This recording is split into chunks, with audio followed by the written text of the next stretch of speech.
Isang magandang hapon na naman po and welcome to Woman Up. At syempre, kasama natin ang ating psychologist na si Dr. Suzy Rojas. Hi, Suzy! Hi, everybody. Magandang hapon. Magandang hapon. At syempre, kasi meron tayong special guest for today. Isa siyang expert na research psychologist focusing on human development.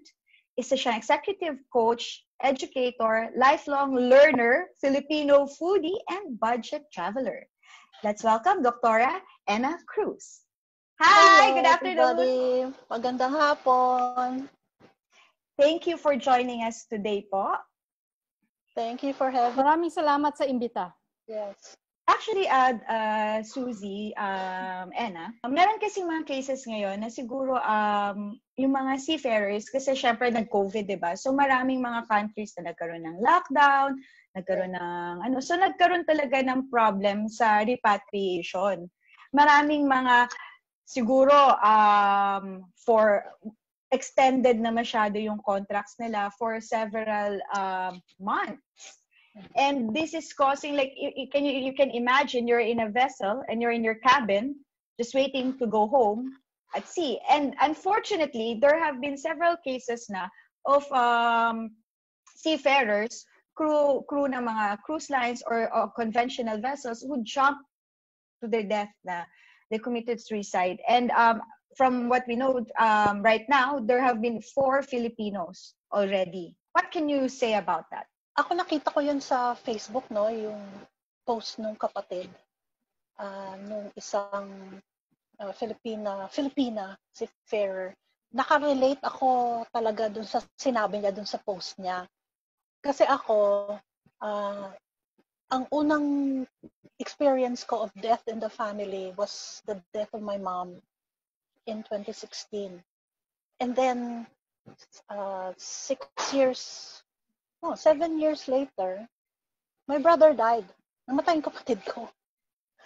And in both cases, mabigat yung grief, yung kalungkutan. Talagang antindi ng kalungkutan.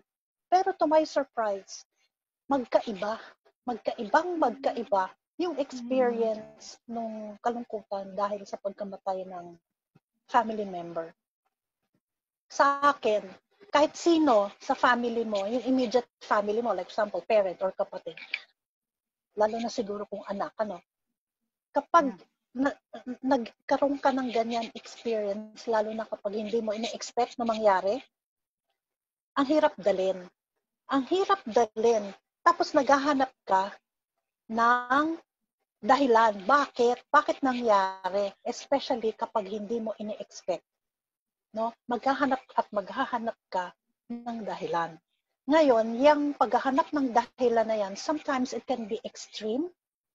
Masyadong nagiging kakaiba yung behavior mo na lahat na, buong mundo na ang sinisin mo. Which becomes dangerous kasi pwede kang, alam mo yun, malunod, ma-overwhelm dun sa negative emotions mo. And kasi, diba, like, we're a Catholic country. We're very heavily, Yes. diba, most religious country nga daw ang Philippines. Does clinging to religion and to your faith help? Yeah, it helps. I mean, nakakatulong, no? Pero hindi sa lahat ng oras. Depende yan kung gaano ka kalungkot at kung gaano katindi yung kalungkutan mo. Kasi let's just call this depression, Yes. Ang depression kasi, let's not get too technical about it, no? May dalawang klase yan, yung pang everyday, pang araw-araw na kalungkutan na maring maging matindi, no? Malalim, matindi, masakit, ang hirap dalhin. Pero merong isa pang klaseng depression na tinatawag na clinical. No? Clinical depression na medical condition na yan, sakit na talaga yan. So, paano mo malalaman kapag everyday depression yan o kaya clinical depression na yan? Kapag yung kalungkutan mo, yung sakit at saka yung bigat na nadarama mo is araw-araw mong nararamdaman na experience. At saka napapansin mo, tumatagal na siya 1 linggo, 2 linggo, 1 buwan, 2 buwan, 3 buwan. minsan talagang ilang buwan na, ayaw pa rin matapos, maring clinical depression na yan. Kasi yung pang-araw-araw na kalungkutan, pwede yang matulungan ng religious belief natin. No? Pwede yang ma-alleviate ng prayer, ng meditation. Pero pag yan tumagal na, yung kalungkutan na yan at naging depression na yan, talagang walang patid na kalungkutan, sakit at bigat ng damdamin. Pag yan tumagal, hindi na makukuha yan ng pananampalataya alone. Your religious faith alone, hindi kaya niyang gamutin. Kasi medical condition na ang clinical depression. Ibig sabihin, kailangan na yan ng medical attention. Maraming research, pananaliksik na nagsasabi na nakakatulong ang religious faith. But, hindi pa siya conclusive. Wala pang nakakakita na research o scientist na makakapagsabi na kapag matindi ang pananampalataya mo, mag-heal ang depression mo o mawawala yung depression mo. Wala pang nakakapagsabi ng ganyan. So, hindi pwedeng sabihin ng isang pamilya na dahil hindi kami nagdasal or dahil hindi kami religious or dahil hindi kami Katoliko, kaya hindi namin kayang i-cope yung pagkamatay ng aming That's right. pamilya. That's right. Kasi pag sinabi mong kulang ka sa dasal o kaya kulang ka sa pananampalataya, meron kang ini-ignore, meron kang di pinapansin sa sitwasyon bilang tao. And that is, yung tao ka. Ibig sabihin, nilikha ka, right? Nilikha ka. Tao ka, may katawan ka. Meron kang parts of your body. Meron kang dugo. Meron kang laman. And part of that is yung tinatawag nating hormones. At saka mga neurochemicals sa brain natin. Ibig sabihin, itong depression or any emotion, kahit anong emotion, meron niyang regardless of nationality. Regardless of nationality. Basta tao ka. Basta tao ka. Meron kang hormones. Meron kang neurochemicals. At yung mga hormones na yan, at saka yung mga neurochemicals na yan, nakakatulong yan sa either mapagaling iyong depression mo, kalungkutan mo, or mapalala. Depende yan kung how you live your life, kung paano mo tinitingnan yung buhay, yung pananaw mo sa buhay. Hindi lang yan pananaw o pananampalataya, pero yung pananaw mo, sino ka sa mundo, ano ka sa mundo, at ano ang pananampalataya para sa iyo. Speaking as a Catholic, because I was raised as a Catholic, no, mula preschool hanggang college, Catholic school ako. Pero, go ahead, Susie. Pero parati na silang sinasabi na kung ako ay depressed kasi namatay yung aking kapamilya, ibig sabihin na hindi ako naniniwala na may Diyos o hindi ko naniniwala o hindi ako sigurado na pumunta siya sa langit. Kaya nagiging depressed ako. I see. Itong sabi sa akin ng kasi tinanong ko yan sa isang pare na kaibigan ko. Sabi ko, Father, kapag namatay ba, kung ang tao namatay, ang alam natin, ang tinuro sa atin sa school is, hindi ka dediretso sa langit Dadaan ka muna sa purgatorio, di ba? Purgatorio ka muna. So sabi ko, edi walang laman ng langit, kundi ang Diyos at ang mga angels. Buti nga kayo may purgatorio, kami sa Protestant, wala. Diretso ka. Diretso. Yung Catholic faith, merong purgatory. Ang sabi sa akin nung kaibigan kong pare, hindi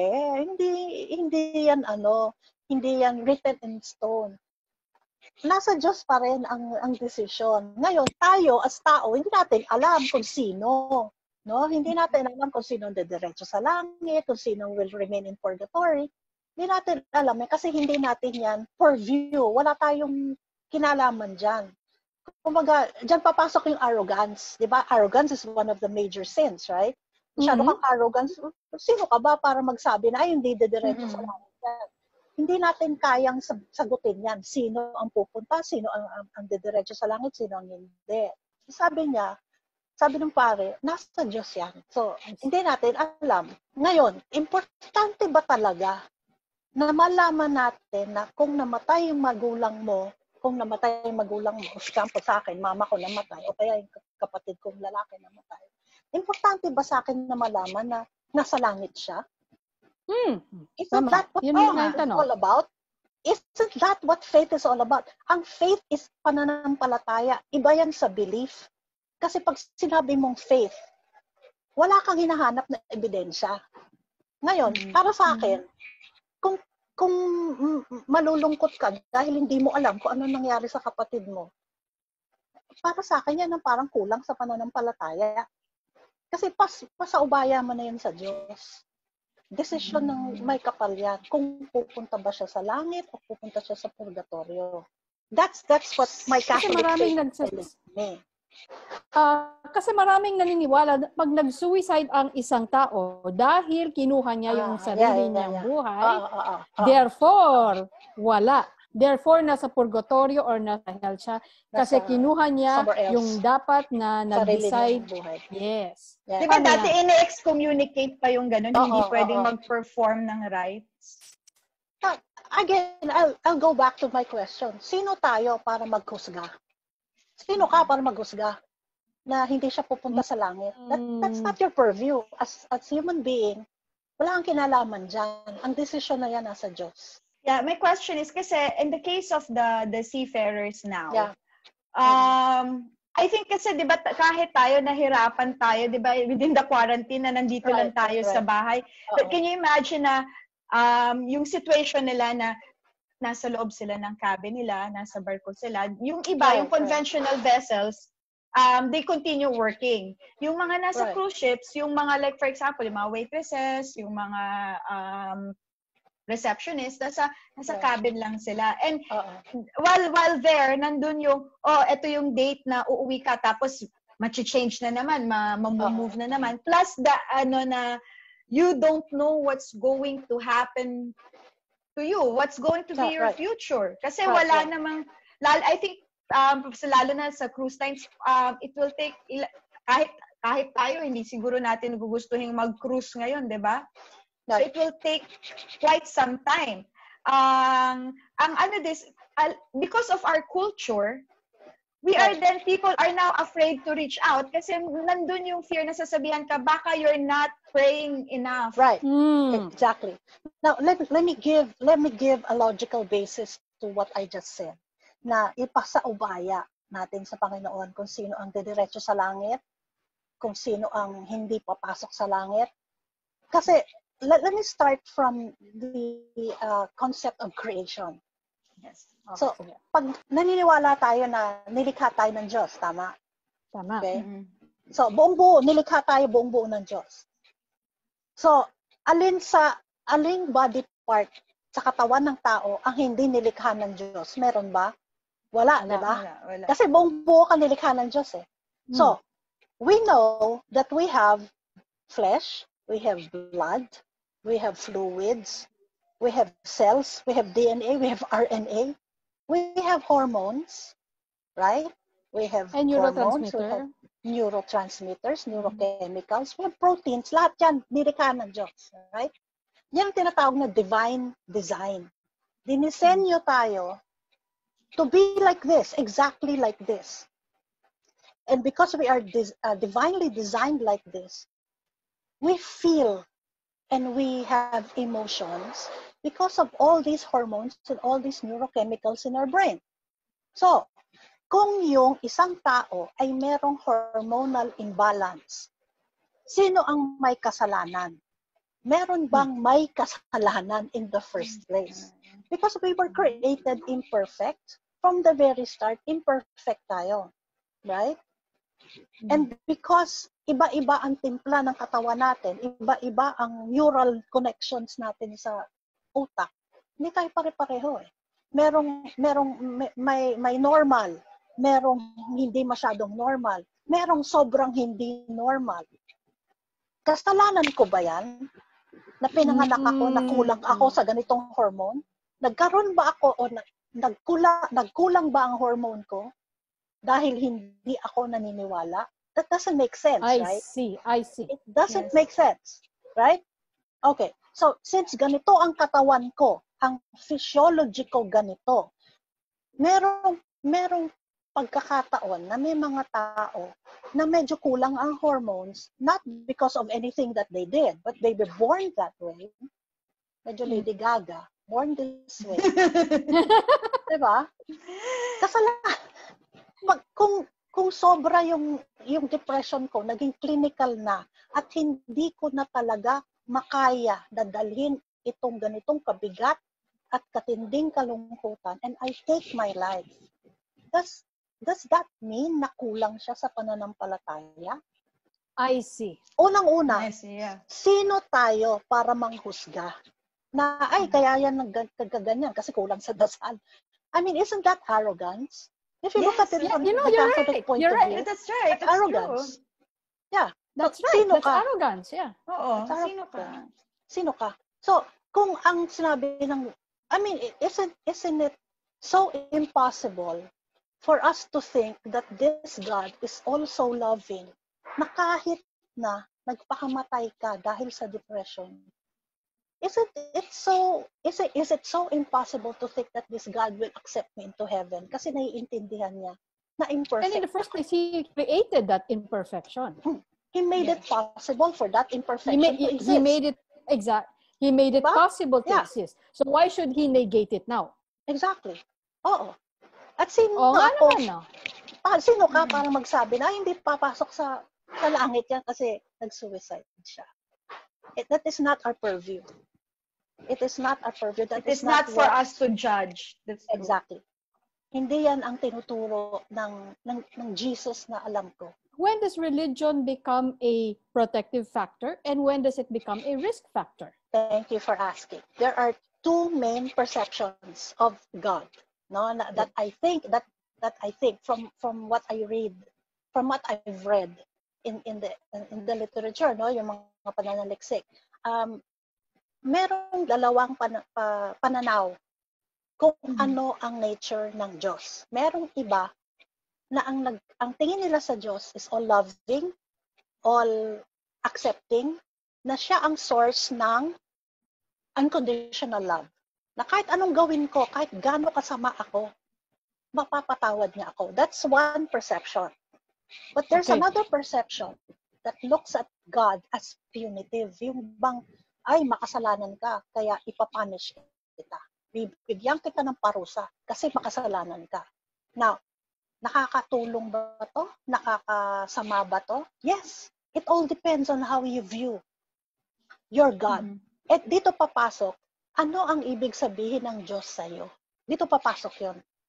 Kasi pag ikaw, naka-experience ka ng negative experience in your life, namatayan ka, hindi mo akalain na magpapakamatay ang kapatid mo, tapos ang pananaw mo sa Diyos ay punitive, iisipin mo, ginagawa ito ng Diyos sa akin kasi makasalanan ako, parusa ito para sa akin. How are you now going to help yourself if you look at yourself as a sinner that deserves to be punished? You're not going to reach out because you think that you deserve this. And how is that related to the level of depression that you can get therefore?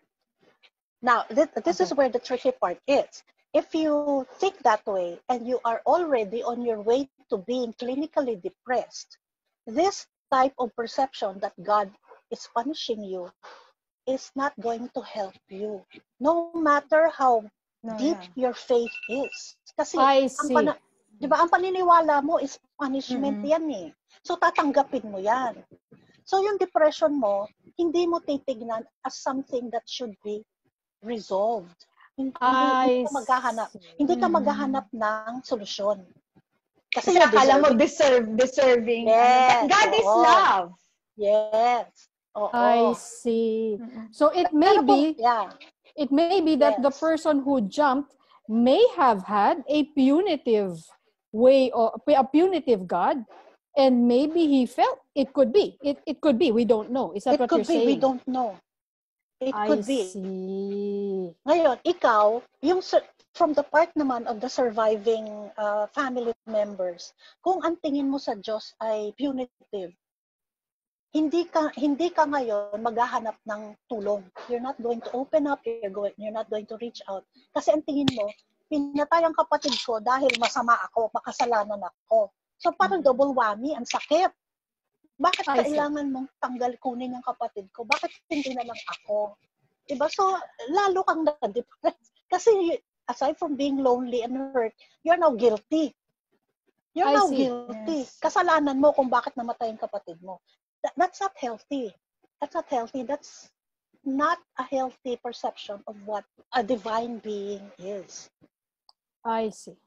Diba? That is the relationship. Now, how about on the other side? So that's the punitive side, right? Yes. What about on the other side? On the other side, you think that God is all loving, God is patient, that God is a source of unconditional love. Ang nakikita ng mga researchers is kapag positive ang tingin mo sa Poong May Kapal or any divine being, no matter what you call it, nagkakaroon niya ng effect sa sa resilience mo. Ano ba yung resilience sa Tagalog? Lakas ng loob, courage. Sorry. Yeah, sabi natin, lakas ng loob.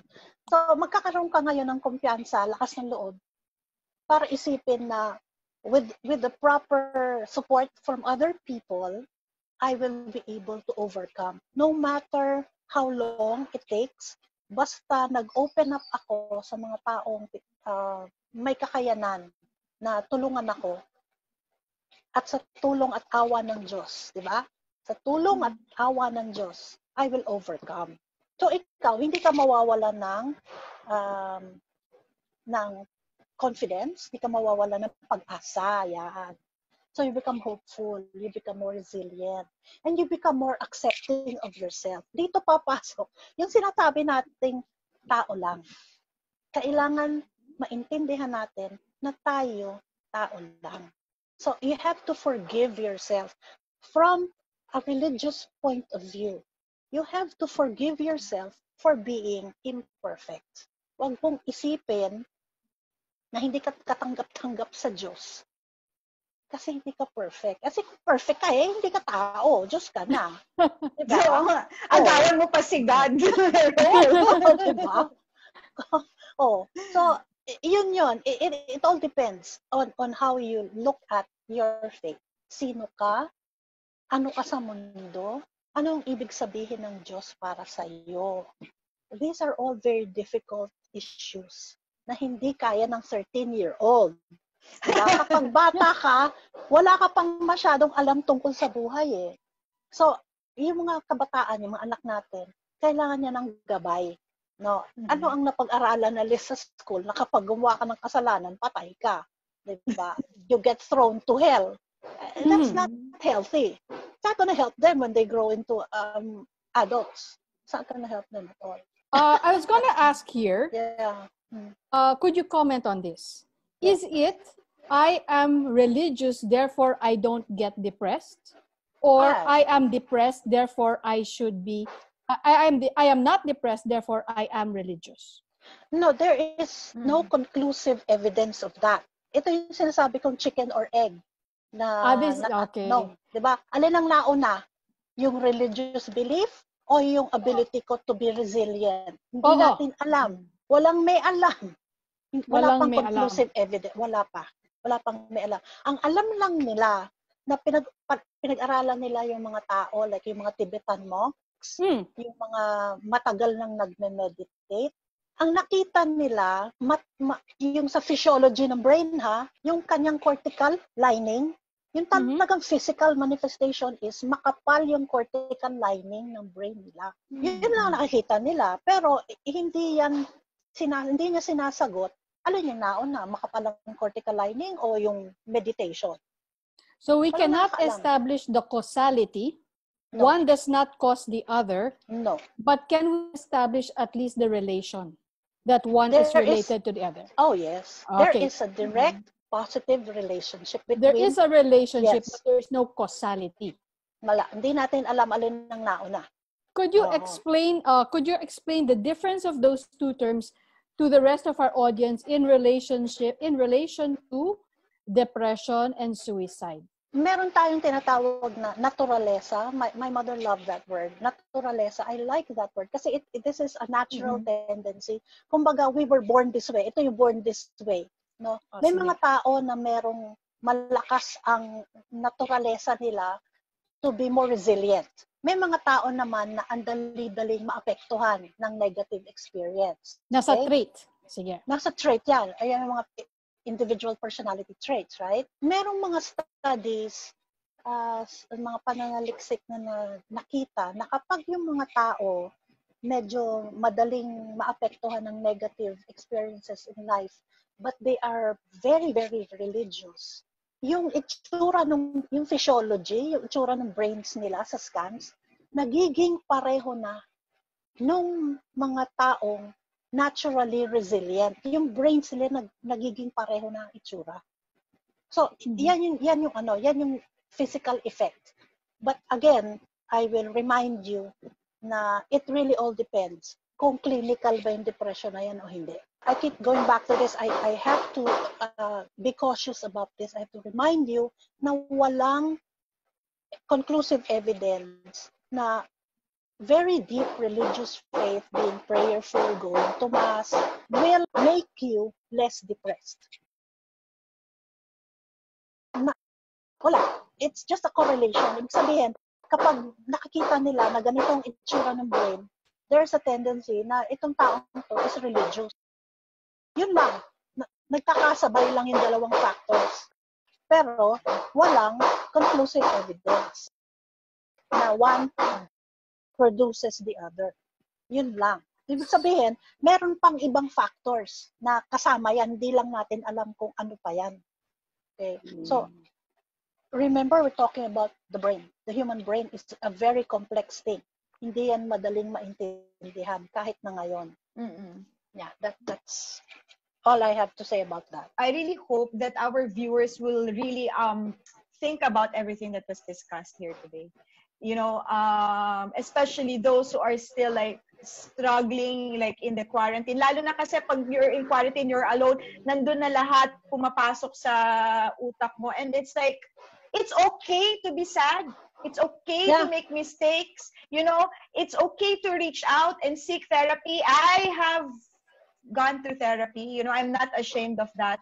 Because you know, kung masakit ang tiyan mo, you go to a doctor. Kung masakit yung heart mo, kung masakit yung whatever part of your body. So, why can't you also seek help when you have something going on in your head?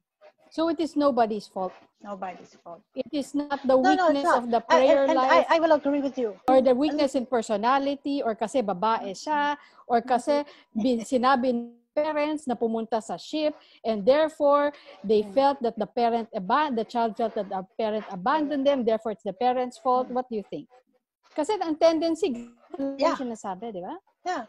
Let me just remind everyone, wag nating isipin na just because most of us don't go through clinical disorders, that normal human development is simple. It is not. Yes. It is not. Normal human development is complex. Hindi yan simple. Maraming issues sa normal human development. So, even before you go to abnormal psychology, normal human developmental psychology is just as complex. So, wala pa yung abnormal psych doon. Wala pa. Yung normal lang. Normal lang yan. Ang tao kasi, complicated, complex creature yan, ang tao. No? Hindi yan simple. So let us not oversimplify. Yes. Kaya I keep going back to tao lang. Anong ibig sabihin ng tao lang? Tanggapin mo na tao ka lang. Tanggapin mo na imperfect ka. Na minsan malungkot, minsan masaya. Kapag kakaiba na ang nararamdaman mo, kagaya ng ipin, masakit, punta ka sa dentista. Pero kung medyo hindi mo na matanggap yung kalungkutan, you go talk to somebody. Just because you see a therapist doesn't mean that you're going insane. It's not. Diba? It's not. That's not true. Masyadong masalimuot. Lalo na ngayon, no? May pandemya, di natin alam kung anong mangyayari. The very uncertainty of the times require that we be more thoughtful about what we're going through. Yes. Any last, parang pakinggan last message, di ba? Kinorek na ako dyan. Last words. Last words, parang, mali yan. So, Susie, may message ka ba para sa ating mga viewers? I'll let Ina give it. Sa akin, as a Catholic, I pray. I pray and I look at my faith as something that helps me grow and become the best person I can be. That's what my faith is. And malaking bagay sa akin yung naiintindihan mo kung ano yung forgiveness. Forgiveness is very complex. It doesn't mean that that when you forgive somebody, you accept whatever it is that they've done. Dito yung condemn the sin but not the sinner. Okay? Doon sa nagpakamatay yung kapatid mo, naglaslas yung nephew mo o yung anak mo nagbigti. We can condemn the act, but we cannot condemn the actor. Ipaubaya natin sa Panginoon. What we can do is we can pray. What do we pray for? Then we pray for the soul of the departed. Diba? Whether nasa langit na sila, whether nasa purgatorio sila. We pray for that. And we also pray for ourselves that we can forgive our weaknesses and maging katanggap-tanggap tayo, not only to God or to whoever your divine being is, but katanggap-tanggap tayo sa sarili natin. Kasi mahirap yun yung forgiveness, that we forgive ourselves. Mas mahirap yan. But it is something that we have to learn to do. That's it. So that the parent of the children who committed suicide must also forgive themselves. Yes. Forgive. And understand na tao lang. That's what tao lang means. Can we control what happened in the past? Hindi na eh. We can't control that anymore eh. Ang makokontrol na lang natin is yung pananaw natin sa kung ano nangyari. That's all. How about the tendency for the parent to believe that it is somehow their fault or they caused it because of some decision they had made their child make? Maraming mga issues na ganyan, maraming factors. Kasi kailangan namin ng pera, kaya pinadala namin sa ship, hindi namin nakita na suicidal pala siya. So, kasalanan namin. Like I said, I mean, these circumstances are very complex. Kung meron kang feeling na ganon, learn from your mistake. If you really think that was your mistake, don't do that again. Kung meron ka pang ibang anak, ayaw mo gano'n sa mga anak mo. Diba? I mean, learn from it. But forgive yourself. Kasi tao ka lang. Kung hindi mo maintindihan kung ano yung issue mo at lahat ng tao sinisisi mo, ay stop a moment, think about it. Bakit mo iniisip yun?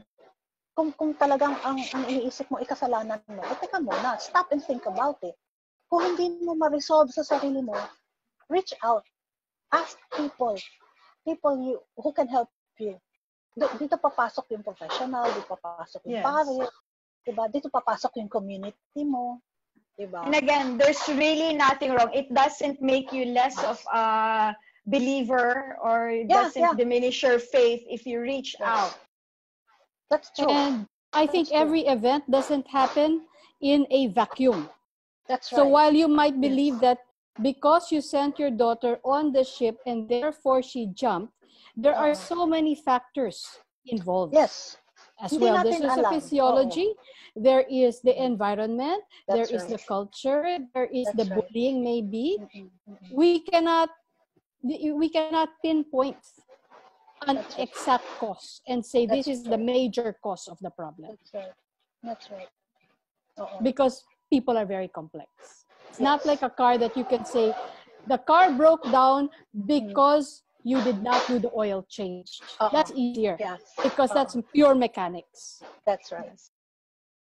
So do not Okay. oversimplify. That's right. That's Yes. right. Do not oversimplify. Thank you so much, Anna, for your for guesting. I hope we can have another discussion. You come back to our guest again in Woman Up. Yes, I enjoyed it. Thank you very much for inviting me. So, see you again next week. Dito lamang po sa Woman Up. Woman up! Woman up!